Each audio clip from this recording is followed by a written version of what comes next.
Sobat Masjid Sejarah, alhamdulillah di masjid yang sangat bersejarah. Satu situs heritage ya Mas Irul ya, heritage dari Kesultanan Banten. Istananya sudah nggak ada, Tapi masjidnya masih ada. tapi masjidnya masih ada, masih kita Masih digunakan. bisa lakukan.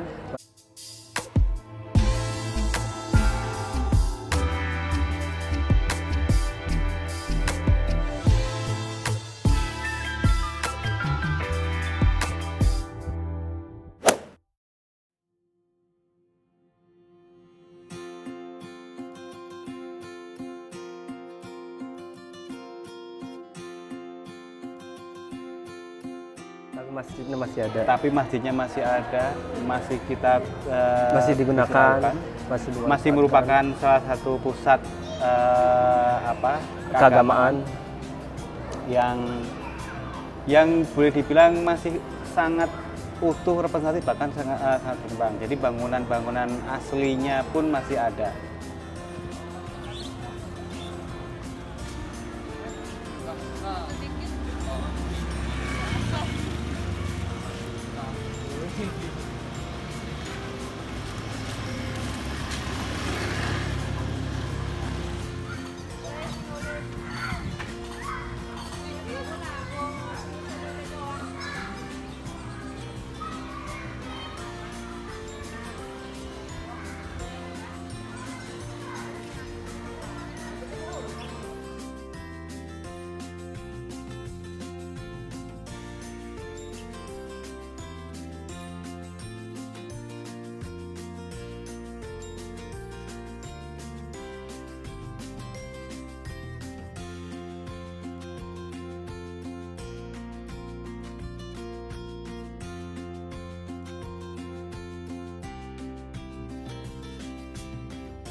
Mungkin sangat berkesannya sewaktu kita mengunjungi masjid ini atau situs ini.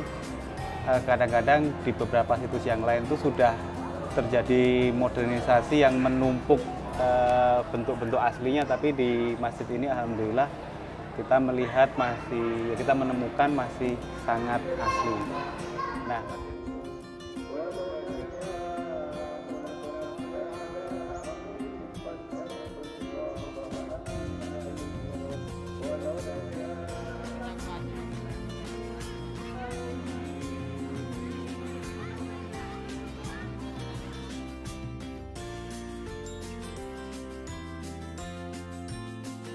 Nah, Mas Irul, ngomongin bentuk bangunan nih ya. Ini kan sepertinya itu seperti Campur baur campur baur. dari berbagai budaya. Betul. Mas Irul, kok bisa ada pengaruh Jawanya nih ya? Gitu. Padahal ini kita berada di Banten atau di ujung Pulau Jawa yang paling Sunda. Jawa Barat pun udah paling barat gitu.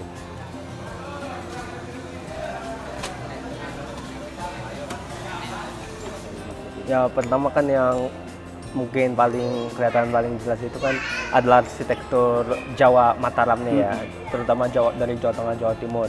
Iya. Nah ini kan terjadi bisa ada karena itu tadi yang kemarin yang tadi saya bilang itu tadi ya.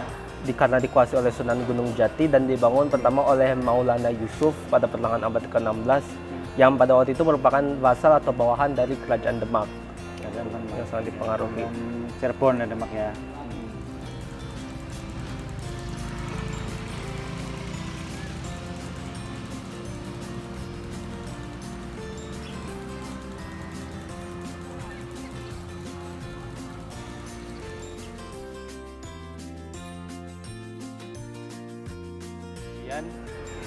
Ini tidak sekaligus jadi seperti kita lihat sekarang ya, itu Tidak ada sekaligus. berproses ya. Tetapi berproses selama beberapa abad, beberapa tahun hingga bisa dilihat misalnya di menara itu, menara itu nanti bisa gaya arsitekturnya itu merupakan gaya arsitektur Cina karena dibangun oleh seorang Cina bernama Cek Ban Sut dan dia mendirikan ini atas permintaan pada abad ke-17 atas permintaan Kesultanan Banten.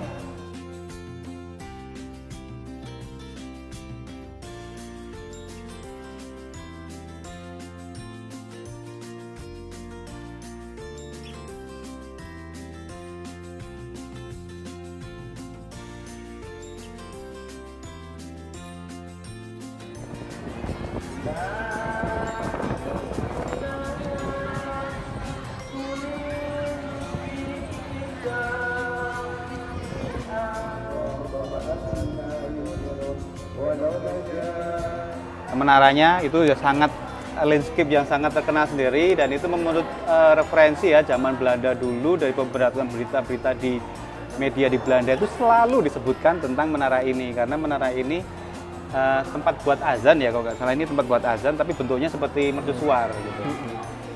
Mercusuar, dan jika kita di posisi di atasnya ini kita bisa melihat laut lepas, karena posisi kita sekarang berdiri ini sekarang berada ini hanya sekitar 1,5 kilo dari pantai gitu.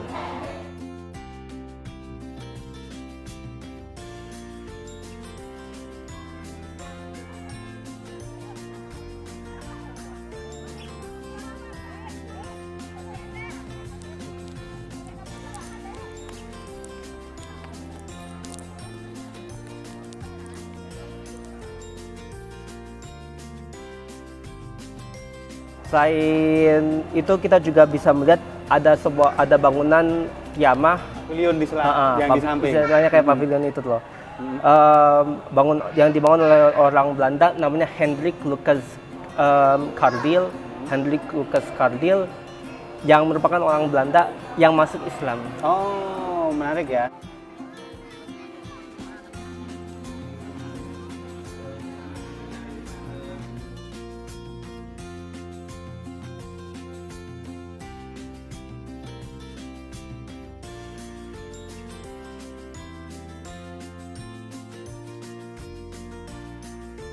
Kita lanjut lagi.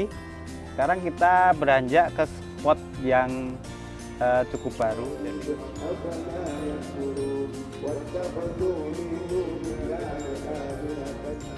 Kemudian menara dan pavilion atau apa Mas Irul tadi? Mukiamah itu yang ini. Ini bangunan dan kelihatan sekali bentuk jendelanya itu Belanda banget lah itu Mas. Jadi itulah dari arsitek seorang arsitek dari Belanda ya.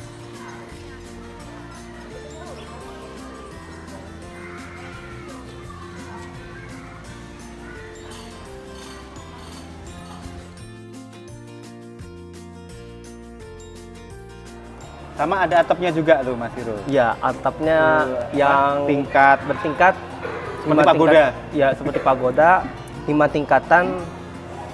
Katanya merepresentasikan istilahnya sih tingkatan keagamaan lah. Oke, ya, ya. Jadi yang tadi dijelaskan Mas Irul yang disebut bangunan utamanya yang sangat terlihat sekali pengaruh dari Jawa kuno atau dari Jawa Tengah kuno itu karena ada Cirebon, ada Demak yang waktu itu mempengaruhi adanya masjid ini.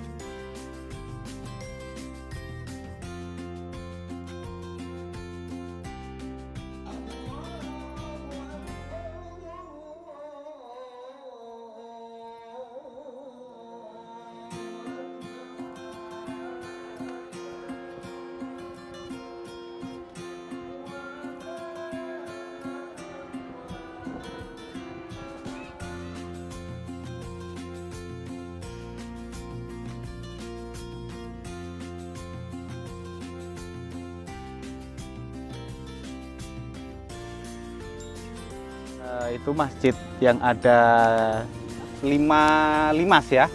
5 limas ini adalah gapura itu. Itu yang merupakan bangunan utamanya yang secara bagian dalamnya kita lihat itu sangat Jawa sekali, kelihatan sangat Jawa sekali. Kemudian kalau pagodanya ini tentunya Mas Irul tadi bilang itu adalah sentuhan dari arsitek dari Tiongkok ya.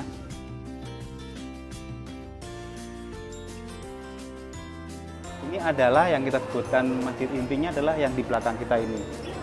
Jadi ini ada beberapa pintu yang kita jika masuk harus sedikit merunduk tuh. Ada 1, 2, 3 ini. Jadi kita memang seperti waktu kita jalan-jalan di Sang Cipta Rasa ya, itu ada masjid yang itu kali itu sangat antik sekali dan sewaktu kita masuk memang benar-benar harus merunduk. Ini juga sama. Bagian dalamnya itu pintunya itu kan dibuat agak kecil sengaja karena kalau menurut yang saya dengar itu sengaja pintunya itu dibuat sangat kecil biar orang-orang setiap kali mereka masuk itu mereka itu mesti membungkukkan diri dulu. Nah dan itu kan kental banget ya dengan nilai-nilai Jawa, nilai-nilai Islam, nilai-nilai tradisional yang kita kenal sekarang ini gitu.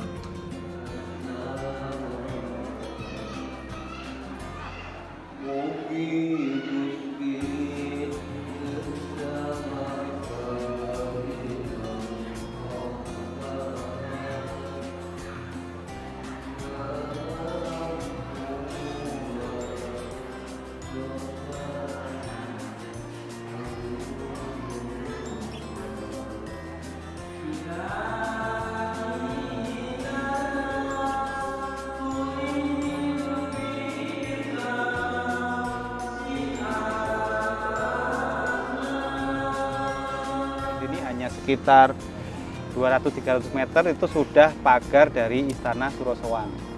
Nanti setelah ini kita mudah-mudahan akan bikin konten selanjutnya tentang istana dari Kesultanan Banten itu sendiri. Inilah heritage atau legacy dari Kesultanan Banten yang masih bisa kita nikmati, Masjid Agung Banten.